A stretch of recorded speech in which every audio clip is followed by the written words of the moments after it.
Hey guys, welcome to a quick little developer log of my basement that I've created in VR chat. It's not a model of like my real life basement, it's just kind of like a dream basement, if you will. So when you spawn into the world, you kind of are just up here at the top of the steps, and you just walk on down, and you're in the main area of the basement, and you can actually come over here and watch TV. I have it muted currently because copyright violations and nobody wants strikes, you know? Like it's playing Joan Jett. Yeah, let's turn that down. Let's not get a copyright strike. But everything in the world is fully interactable. You can pick up everything in here and go to town, go ham on everything. Um, got fully working D&D dice set. I suppose you could, if you had like your character sheets in real life, you could play Dungeons and Dragons in VR, I guess. I've never tried it. I'm fascinated by Dungeons and Dragons, but I've never been able to actually play it. Just never had a group of people to play it with. But anyway, we got the computer, and you can any chair you see, you can fully sit in and read it. Here's the editor right there. Is kind of like a fourth wall break. Here to the bathroom, you can sit on the toilet even and look at yourself in the mirror. See? So just kind of walk you through it here. I'm not really going to go into any of the details of the world, just kind of walking you around so you can see all these fully interactable. And you can sit on these. I'm going to go into the editor after I'm done walking through this world and kind of show you what it looks like in the editor itself, because this is kind of like a behind the scenes thing. So I'm just kind of showing you like some features of the world, things like that. Um, and then we'll go into the editor, like I said. So I'm going to stop talking and just quickly run through the world.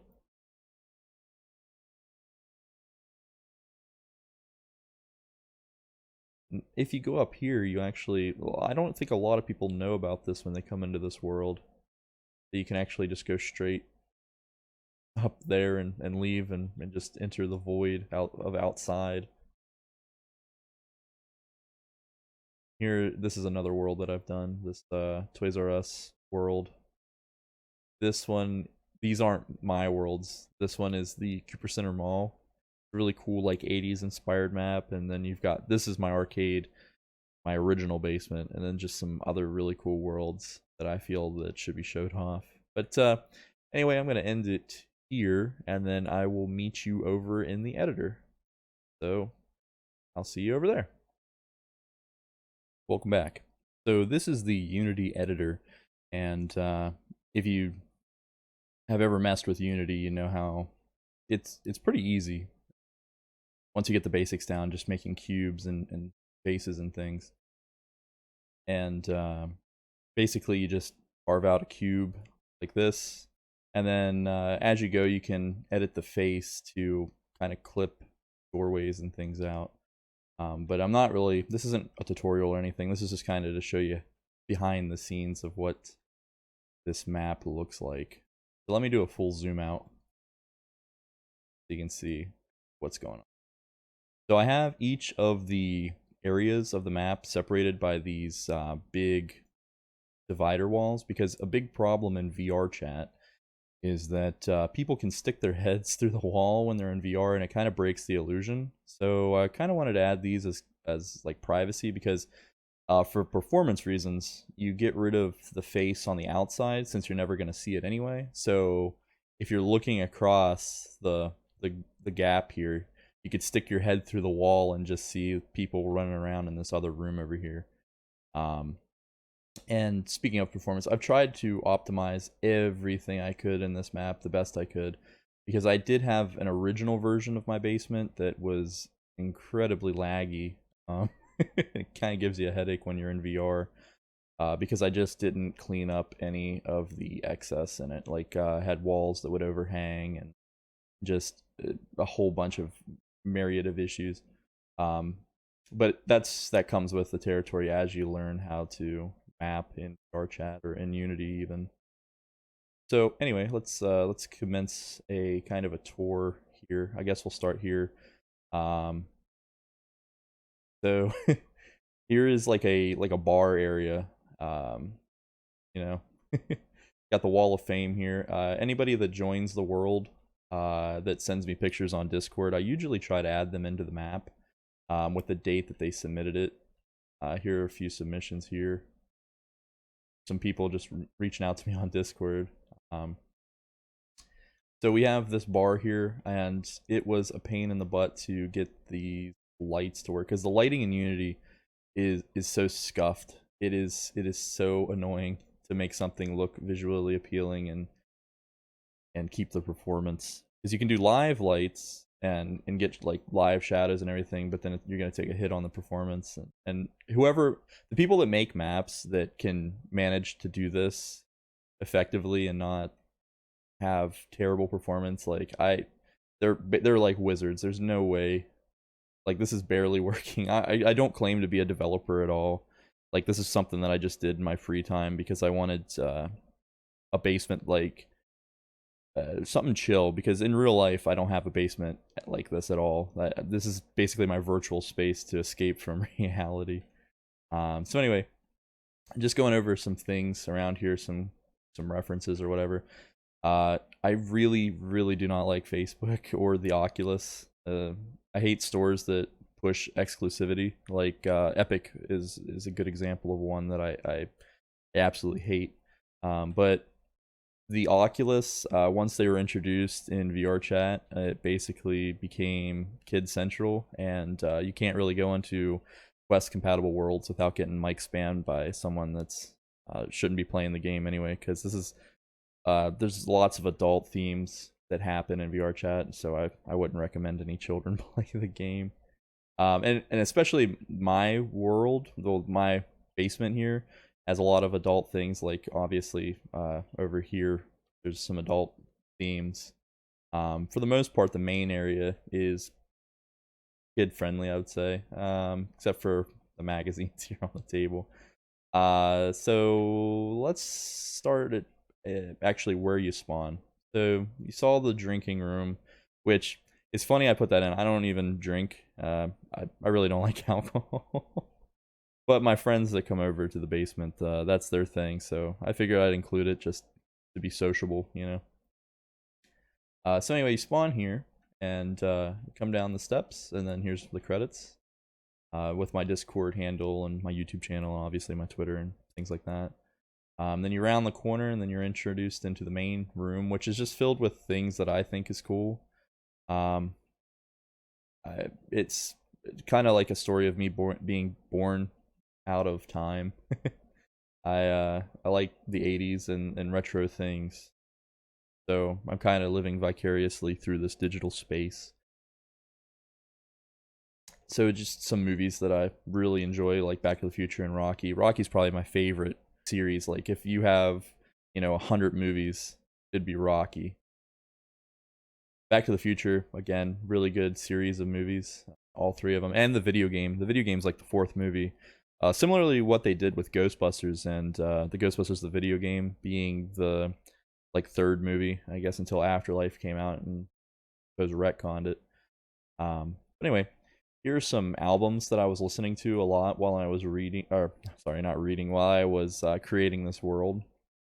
And I put these on the TV as well, because as you can see, there's a video player built into this TV here. So a lot of these songs that I was listening to while I was making the world have ended up on this TV. Back when I first launched this map, it was the first hour of MTV, and then I got really annoyed that I just kept hearing "Video Killed the Radio Star." So I put a bunch of songs in here randomly, mixed in with some 80s commercials as well. So you'll never really get the same song when you load in. Here's a close view of the VHS tapes that are down here. In real life, I don't really collect VHS tapes. There's a few that I have that I just have because of the aesthetic of them, and they're usually horror movies. But the majority of my collection in real life is Blu-ray. I feel like if you're going to get a movie, you should get it at the best quality available, and I think that Blu-ray is the minimum level. Obviously, I'll collect DVDs if there's no Blu-ray available, but it is not preferred for me. And here's the record player because the record's on the wall hanging there. So this texture here, this icy, I bought it as a prefab from the Unity store, and it didn't have this branding built into it, obviously. So I had to create this texture here, and I think it turned out pretty well. Same with like the things, I don't want to get a strike on my channel, so you got some magazines there that aren't really for younger audiences. And then also I created the texture for this as well, this Pizza Hut box, because just that old school look just really puts you in the mood, I guess. And this pizza texture is just so appetizing. So anyway, continuing on here, I have a lot of these consoles in real life, and I wanted to represent them in the game. And there's still a lot that I'm missing, but I just can't find. See, a problem is I'm not a model maker by any means, so I have to either find the model royalty free on Sketchfab, places like that, and then I'll credit the content creators up here. This big wall up here, you can just stick your face through it, and then here's all the credits for the map. Because I think that if you create something, you should credit the creator properly. You know what I mean? But it's about finding a good balance. There are models available for like every system, but sometimes they aren't compatible with Unity. Like they're a Blender file, and like I said, I'm not really too savvy on everything. I know you can convert Blender files into Unity, but what I found happens a lot is the poly count is way too high, and then you'll put down like say an Atari 2600 right on the floor here, and then it just will lag the whole game because it's poly counts in like the hundreds of thousands. So yeah, anyway, continuing on, we got Walkman, Rubik's Cube, and all these objects here are able to be interacted with. I don't think that this is, but this and this you can actually pick up and throw, because I think that being able to pick up and interact with things is very important to the immersion of your world. Like here, the Pepsi can and the IEC, that's all interactable. And this old school cell phone or home phone or whatever you want to call it, big old 80s phone, can all be interacted with. And also, I put some Easter eggs in here as well. So you got the Necronomicon, which, Evil Dead, if you haven't watched it, I highly recommend you go out and watch it. Then you have this gremlin underneath the couch. This was actually suggested to me by one of my friends' friends that was in the world. She said, you should put a gremlin under the couch. So I did, and then she said, no, I meant like a gremlin face or something spooky. I took it literally as put a gremlin underneath the couch. And this is just a flat picture for performance reasons. There's really no reason for it to be like a 3D model because it's just a little like drag. Oh, this can be interacted with. You can come over and pick this up and carry it around. Moving on, I have some arcade machines here. So the first thing that I normally try to put into each one of my worlds is this Pac-Man machine, because I actually have this arcade machine in real life. Not one of the arcade one-ups. It's legit Pac-Man. But what I use it for is I can get the scale of a world because I know how big my Pac-Man machine is. So that's what I recommend if you're going to make a map, is to take something from the real world that you have access to. You put it into your world, and then you kind of scale it until it feels right. And then you base the rest of your room off of this one object so you can get the scale of your world. Because there's so many times where you enter a world and it just feels like you're going to get crushed. And that's with VR chat. That's something they need to have, like a modeling skin, I would say, something that puts you at the right height, like as like an average person, like 5'11" or something like that. Because I see maps that are gargantuan because the person's avatar is huge, like a big, like I don't know, like they're in power armor or something. So they build a world that just is so big, or if they're like a furry or something, they'll have a world that's really tiny. And I like to have a nice average size world that feels human. So moving on from there, here's some comics that I think that are really cool. Like I have a few of these in real life. Obviously not a heavy hitter like this because I'm not I'm not rich at all. But I did just recently pick this one up and I'm super proud of that. The Spider-Man 252. I've had this because the Ultimate Spider-Man is my absolute favorite. I'm trying to get an issue 300, but it's just way too expensive. And I do have a Spawn issue number 1, and this one again is really expensive. Like this is just my dream catalog up here. Um, Here's another thing that I have. I actually purchased this back in 2015, back when they were releasing these actually by USA Today. And it's kind of funny because like once you get past this main page here, you've got like actual news. So you'll see like stuff about Obama and the current events of the world. So it's just kind of funny to see Marty McFly or Marty Jr. sorry, getting arrested and then talks about Obama on the back page. So anyway, yeah. Moving on from there, I go into the bathroom here, and this mirror works. Uh, it when you're in the editor, it doesn't show your camera, obviously.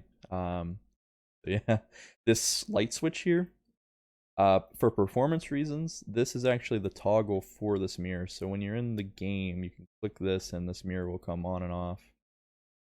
The lighting in here was really hard to bake. It just didn't want to work for whatever reason. It just didn't feel right. Like you go from this nice warm color into here and it didn't feel correct. So it took a lot of trial and error, especially like this towel here, like the bane of my existence. It just did not bake right. It would cast shadows really weird. So I had to take some of the bump map out so it wouldn't cascade down. It's hard, really hard to explain because I'm not the best at explaining what I'm doing. um, yeah. So anyway, continuing on, people were using this toilet a lot, so I filled it up. These are just, I believe, cylinders, but they're rounded. So like, I just colored them brown, just stuffed them in there until the toilet hole was clogged. So I need to add a plunger in this world. One thing that this doesn't have. I got the brush here, which is pretty detailed. So anyway, yeah, continuing on. Gotta have the 80s pictures here in the Back to the Future reference. Another Easter egg that's in the bathroom is if you stand on the sink and you look out here, you're gonna see an alien and ET. And I think it's just funny that you're actually it's kind of terrifying. Like aliens to me are just that's the only thing that could possibly be out there, like monsters, quote unquote monsters. Obviously, we're not gonna see like like a horror movie level, um, like werewolf or something like a vampire, but an alien could really literally come down and just wreck us. That's the only thing that kind of terrifies me. But like just the thought of being in here, you're just washing your hands or whatnot, and then there's just an alien outside your house just chilling, just sitting in the grass right next to ET with his finger.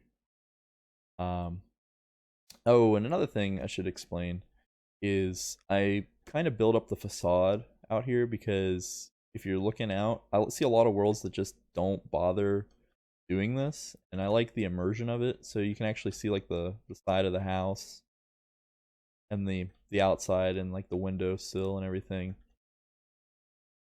Kind of keeps the illusion. And while you're in the editor, you're not going to see the skybox, which is the stars, right? Anyway, moving on from here. We'll go over here. Some retro game stuff. You got Doom, like Fallout, and Donkey Kong, and things like that. This world, there's no real time frame that takes place. I have this calendar on the wall here that says it's July of '93, but it's not. I don't know. It's just a world out of time. So like, it just kind of exists in its own little vacuum of like all these different years. So here you go. This is how you find the Easter egg in the bathroom. So this floppy drive just has Randy's nudes, Christmas '97, and bathroom ceiling. So it can give you a kind of a clue of where to go. And that's it for the main house. Let's go take a look at the garage. So all of the doorknobs in the game, or the world rather, are interactable, and they'll teleport you. Yeah, so if you look through this wall, there are no Easter eggs up here. Go away. They'll teleport you to where you're supposed to go. So it's seamless in game, but that actually teleports you from there all the way over to here. So it'll put you right at this door. So you'll spawn right about here. And yeah. So we got a DeLorean in the garage here because that's like a dream car of mine. Like, dude, that would be sick to have. Got Elvira hanging on the wall and just some random 80s girl ad. I don't know what it is. You got Lita Ford just chilling on the fridge with a smiley face magnet. And my jab at the Unity lighting. I honestly, I've lost so many years of my life messing with the lighting in Unity. It is ridiculous. And these objects here are interactable because we're taking the pizzas from downstairs and we were bringing them up here and throwing them like frisbees. So I thought to add in like an actual frisbee. And same with like the football. Like just we'd bring things from the main room over to here and throw them outside. Each one of these pallets is a teleporter to another world. The first few, I believe, are to my 2 other worlds, and then the rest are just maps that I enjoy, recommend. There's not really anything hidden outside of these. This is just kind of for the illusion. This is the only kind of lore breaking part. I didn't make like a whole street because of it being pointless, I guess. There's just an invisible wall here that you can't go beyond. Then we got that that Der Reese moon, so it's like just a JPEG floating in the sky. Yeah, that's the garage. And again, for performance reasons, all the outside faces aren't there. Going back to the main room, there's another door on the side that you can click that'll take you to like the basement bedroom.